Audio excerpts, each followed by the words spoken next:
कि मॉनसून सत्र शुरू होगा पार्लियामेंट का सोमवार से। अब उसका पर्चा आउट सरकार ने नहीं किया, कांग्रेस पार्टी ने कर दिया। पर्चा मतलब भाई बिल, सत्र किस लिए होता है? कानून पास करने के लिए। तो कौन कौन से बिल आएंगे, सरकार कौन कौन से कानून की बनाने की तरफ बढ़ना चाहती है, कांग्रेस पार्टी ने हमको बताया।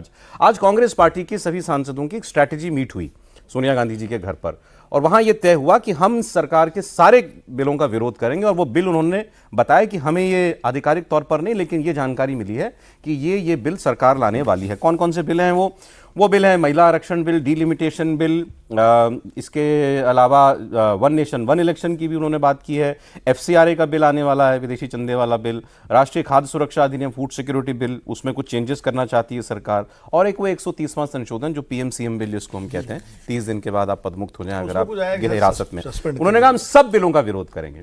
ठीक, तो ये बात हुई। लेकिन प्रॉब्लम क्या है कांग्रेस के साथ कि उसके अपने विरोधी दलों के जो साथी हैं वो एक एक करके छिटकते जा रहे हैं।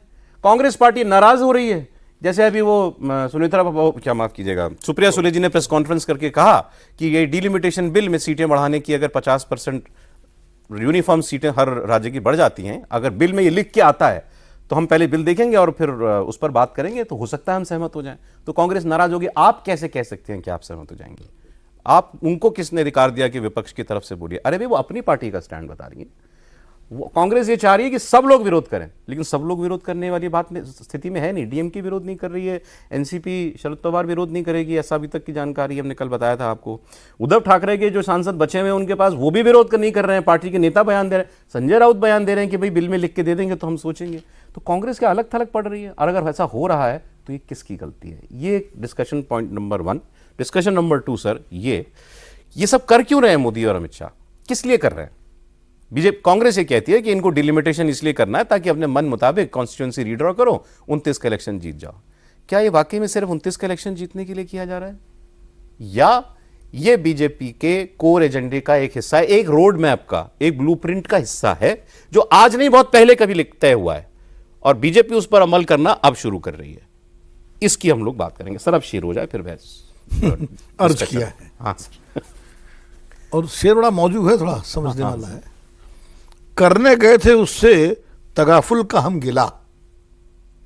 करने गए थे, ये अपोजिशन वाली पार्टियों का है कि करने गए थे उससे हम तगाफुल का मतलब भी बता दिए सर। मतलब शिकायत करने गए थे आपसे कुछ किसी बात को कि भाई आप करने गए थे उससे तगाफुल का हम गिला कि एक ही निगाह में सब खाक हो गए। एक निगाह में सब खाक हो गए। क्या बात है। तो सब खाक हो रहे हैं एक तरफ से, आप देखिए। अब इसके सर किसको दोष दें? राहुल जी विदेश से तो आ गए हैं। अच्छा, यहाँ क्योंकि हमारे स्क्रीन पर लिखा है वन नेशन वन इलेक्शन, इसकी भी मैं वजह आपको बता देता हूँ। वन नेशन वन इलेक्शन को लेकर के जो जेपीसी बनी हुई है, उसकी रिपोर्ट शायद इस सत्र में आ जाए, बता रहे थे देवेंद्र जी। तो उसके जो अध्यक्ष हैं पीपी चौधरी, उन्होंने एक बहुत बड़ा स्टेटमेंट दिया है।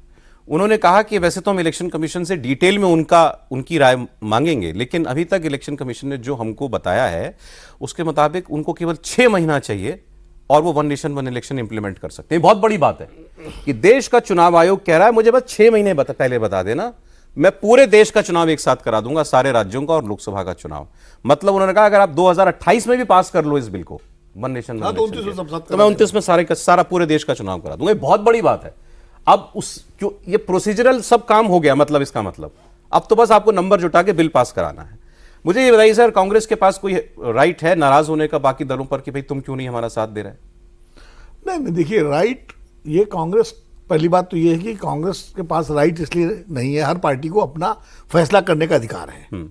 आप सत्ता पक्ष हो विपक्ष में हो, कल को मान लीजिए एनडीए कोई घटक कहे कि इस मुद्दे में हम सरकार से सहमत नहीं है, होता है कई बार, और उसके बाद आप कई मसले से वक्फ को लेकर के कुछ असंतोष, जब वक्फ वाला कानून आ रहा था तो एलाइज ने चंद्रबाबू नायडू ने चिट्ठी लिखी थी, तो अब वो कहते हैं अधिकार नहीं है। हर पार्टी को नीति तय करने का अपना अधिकार है।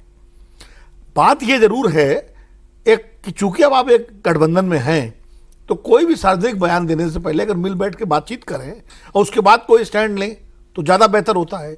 लेकिन इस मामले में विपक्ष की रणनीति पूरी तरह से विफल रही है कि भाई जब महीनों से चल रहा है कि सरकार जो है, जब पश्चिम बंगाल के चुनाव के बाद से ये वातावरण में आ गया था कि जिस तरह 20 MP टूट करके गए और एक नई पार्टी बना के वो एनडीए का हिस्सा बन गए, तो ये, और जो तमिलनाडु का जो डेवलपमेंट हुआ डीएमके को लेके, तो ये बात तो सब जगह, उसको भी कांग्रेस ने दूर किया, जग जाहिर थी कि भाई अब सरकार को एक मौका मिला है और सरकार अपना 3/4 आंकड़ा जुटाने की पूरी कोशिश करेगी। तो उसी समय सारे विपक्षी दलों को, खासकर कांग्रेस को लीड लेकर के सारे एलायंस की बैठक बुला करके और उस पर एक रणनीति बनानी थी अब कि भाई 10 दिन पहले करते, क्या हमें 15 दिन पहले कि हमें सरकार से क्या बात करनी है और कैसे इस स्ट्रेटजी का मुकाबला करना है। अगर ये भी देखते कि नंबर हो रहा है उनका, तो कैसे फेस सेविंग करनी है, क्या अमेंडमेंट बताने हैं, क्या सरकार पे दबाव डालना है कि भाई बिल में ये चेंजेस करिए तो हम साथ देंगे।